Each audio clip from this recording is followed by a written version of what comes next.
Chicano, Chicana, Chicanx, Latinx, Hispanic, Latin American, Latino, all of these terms are important. They are constantly being discussed amongst all of us who identify with any one of these terms. We constantly talk about them and fight over them and disagree and re-agree, and it's just like this constantly evolving conversation that we're having. I didn't know I had a book. I started writing these stories as an undergraduate student at UCLA, and that was many years ago. Then I went to grad school at CalArts, and then I wrote a couple more stories, but I didn't necessarily see them as a single unified project. And then even after grad school, I wrote more stories over the years. And I had a friend named Vicky Vertiz, and she said, "Girl, you have a book." And I wasn't ready to believe her. My mentor, Janet Sarbanes, said, "You have a book again." And finally, I decided to take them seriously and really look at what I had on these dozens and dozens, hundreds of pages. And I realized that, yeah, I had a book. The term Chicanx Gothic is new to me. I haven't heard many other people use it, and I'm still thinking about what that means. Also, the fact that my work is being associated with horror as a genre is new to me, so I'm also thinking about what that means.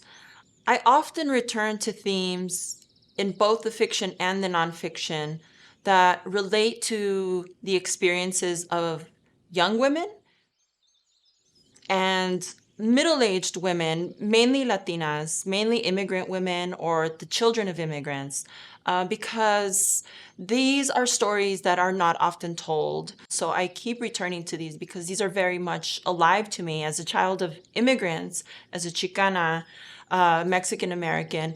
It's really part of my experience to return to themes, mainly having to do with the family.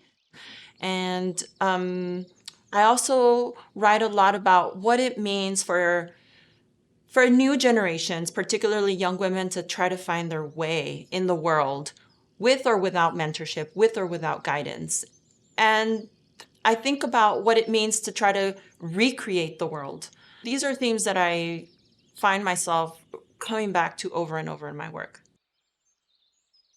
I don't really have a choice as to how I get in the mood because I'm a mother of 2 young children. So I get in the mood whenever I have time to get in the mood.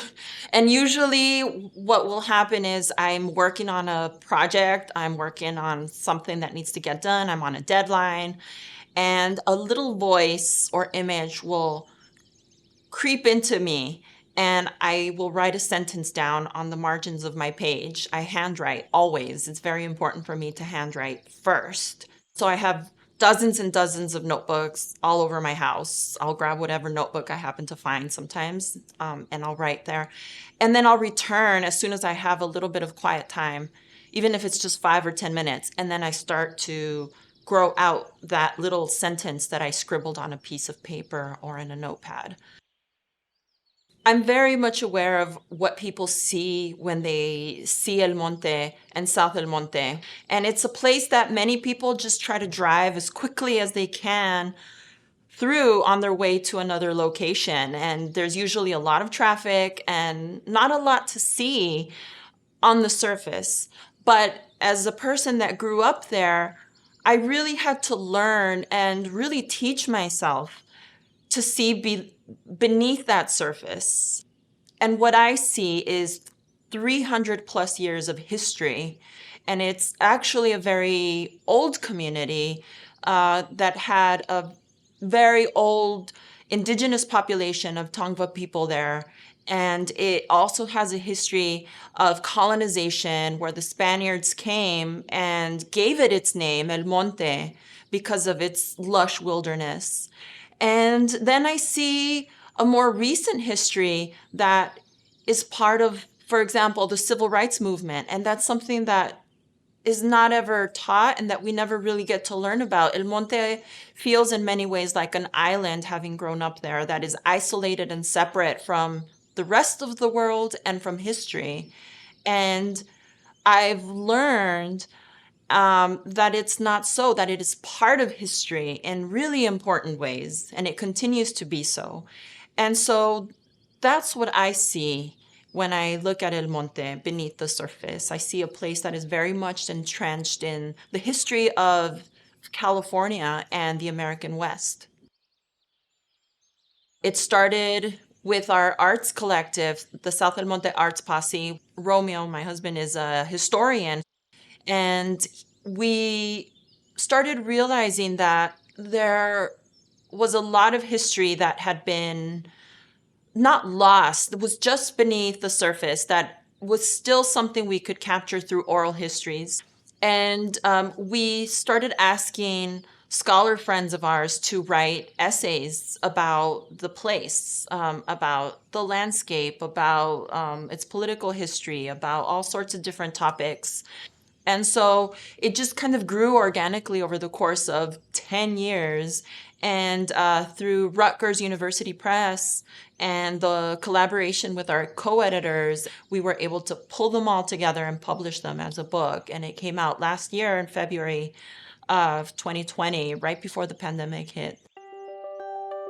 The Vicious Ladies is a new online magazine that I just started this year.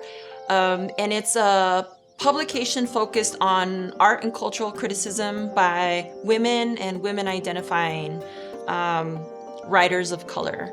And we focus on writing about art and culture in any way, shape, or form.